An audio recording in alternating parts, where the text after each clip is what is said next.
Imagine waking up to the sound of your dream weekend being ripped apart. Literally. In the sleepy suburbs of northern Georgia, where manicured lawns hide a web of petty tyrannies, Tom Harlan thought I'd finally carved out a slice of peace. But then came Brenda Wilkins, the bloated queen of the HOA board, armed with shears and a superiority complex that could sink a ship. It all started innocently enough. I'd set up a vibrant blue tent in my backyard, right by the lake that came with my deed 10 years ago. It was for my niece, Mia, visiting for a bonding weekend, s'mores, stargazing, the whole nostalgic kit. Whispers had already spread. Neighbors muttering I was some rule-breaking slob, thanks to Brenda's sly emails labeling me a disruptive element. I ignored it, sipping coffee, figuring silence was my shield. But inside, I was watching, noting every absurd HOA edict she pushed, like banning bird feeders for aesthetic purity. Then, the tearing noise shattered the morning calm. I bolted outside to find Brenda, her hefty frame squeezed into a floral blouse, clipboard in one hand, garden shears in the other, hacking away at my tent like it owed her money.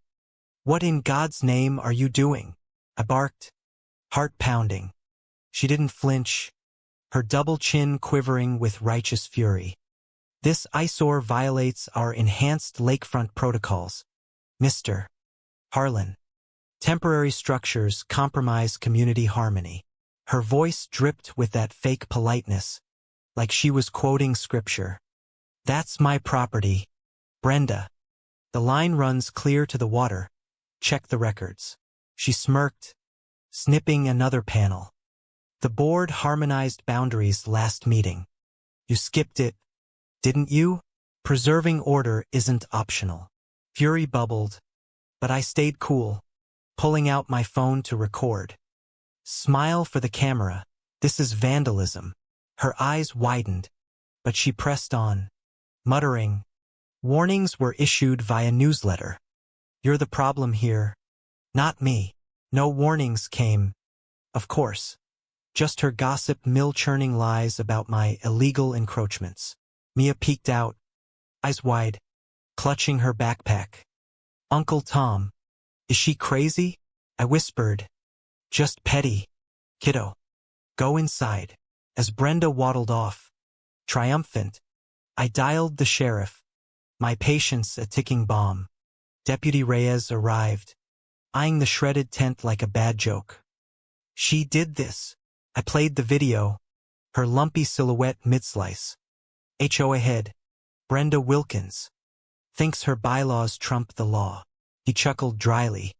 "Ma'am, aesthetics don't justify trespassing." When he confronted her later, she stood defiant in her driveway, arms folded over her ample belly. "I was upholding standards. That land's communal now, for everyone's benefit." Reyes shot back. "Not according to deeds. You're looking at charges." Her facade cracked, voice shrill. "This is overkill. I'm protecting values." But her excuses rang hollow, laced with that ironic self-importance. Word spread like wildfire, neighbors murmuring about Brenda's emergency fines push. I showed up at the packed HOA meeting, armed with certified maps. Brenda presided, sweating under the lights, her chins jiggling as she declared, "New shoreline rules ensure equity. Fines for violators start today." I stood, voice steady. "Equity? Or your scam to nibble at our lots?" I slapped down documents. "County says my backyard's mine. Your redefinitions are fraud." Gasps echoed. A bored crony stammered, "Brenda, this doesn't match your memos." She blustered, "Updates pending. It's for the greater good." But the room turned, questions flying. "You forged what?" Her empire crumbled, face flushing beet red as complaints piled up. The climax hit when investigators raided her home, uncovering doctored plats, fake invoices, and emails bribing surveyors. She'd been shrinking lots to pocket maintenance fees, all while preaching community spirit. Arrested in handcuffs, she wailed, "I did it for order." But the irony? Her greed exposed a fraud ring bilking 6 families. The board dissolved. A new one elected clean. Mia and I camped that weekend. Tent pristine. Lake ours again. No more whispers, just peace. But tell me, was Brenda the villain? Or does every HOA breed these power-hungry clowns? Who's really disrupting the harmony, rule breakers or the rule makers gone rogue?